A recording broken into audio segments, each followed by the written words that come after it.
We assume human progress followed a predictable sequence. We invented farming, built cities, and only then discovered alcohol to escape the pressures of society.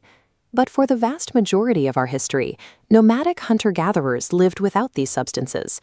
Then, archaeologists working in a cave near Haifa, Israel, uncovered an anomaly that contradicts this timeline.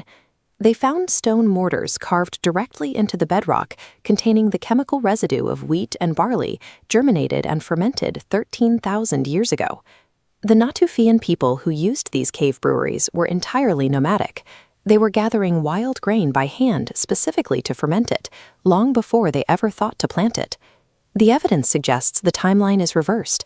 Fermentation appeared before the first farms, acting as a technical driver that helped move humans from a nomadic existence toward permanent settlements. Our physical relationship with alcohol likely began about 10 million years ago on the forest floors of Africa. As fruit fell and overripened, natural yeast began breaking down its sugars, producing small amounts of ethanol. This provided a calorie-dense food source that our ancestors evolved to seek out. Ancient humans were hardwired to find fermentation long before they understood how to intentionally create it.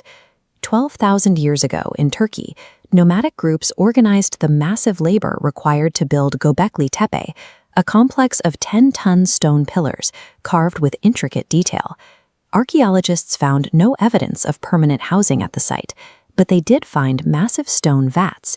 When the interiors were tested, they revealed traces of fermented grain, suggesting this was a gathering site for communal drinking.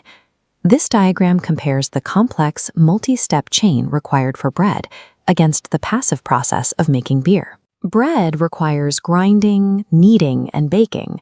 Beer simply requires soaking grain in water and letting fermentation occur.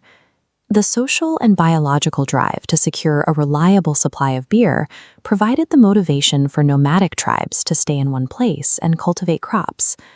The desire to consume alcohol functioned as the primary incentive that convinced nomadic humans to abandon their wandering and begin building a civilization. Once humans settled, they faced new environmental pressures. 8,000 years ago in the Andes, newly established populations had to endure freezing temperatures and the physiological strain of high-altitude life. Local groups engineered a specific chemical solution by combining raw coca leaves with an alkaline ash called wepta. This mixture triggered a reaction that unlocked the plant's active alkaloids. This functioned as a botanical survival kit, suppressing hunger and providing the stamina required for farming on steep, oxygen-deprived mountainsides. In ancient Southeast Asia, workers relied on the areca nut, wrapped in betel leaves with slaked lime. This functioned as an early energy drink, keeping laborers alert through long hours of physical work. In ancient Egypt, alcohol became an institutionalized paycheck. Workers building the pyramids were paid roughly 4 to 5 liters of beer a day as their primary salary. This was a matter of logistics. The brewing process purified contaminated water and provided the life-saving calories required for workers sweating in the desert heat. In these contexts, plant compounds functioned as chemical engines, providing the stamina and caloric intake required to fuel the construction of early empires. Life in dense civilizations brought a rise in physical trauma, organized warfare, and disease. This created an immediate need for advanced medical painkillers. By 3400 BCE, the Sumerians were selectively breeding the opium poppy. They called it whole gill, meaning the joy plant. To harvest its power, medics had to score the unripe pods and scrape off the raw gum early in the morning before the heat of the sun could destroy the active compounds. This powerful plant enabled extreme medical procedures. We have evidence of complex brain surgeries performed thousands of years ago that would have been impossible without a potent anesthetic to manage the pain. On the Central Asian steppes, the Scythian warrior culture used mind-altering smoke to treat a different kind of trauma, the psychological toll of death within their community. During funeral rituals, they sealed themselves inside felt tents and threw hemp seeds directly onto red-hot stones, creating an intoxicating vapor bath.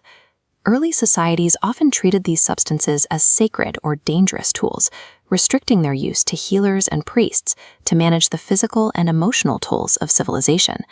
The history of intoxication contradicts the idea our ancestors were simply looking for a way to party.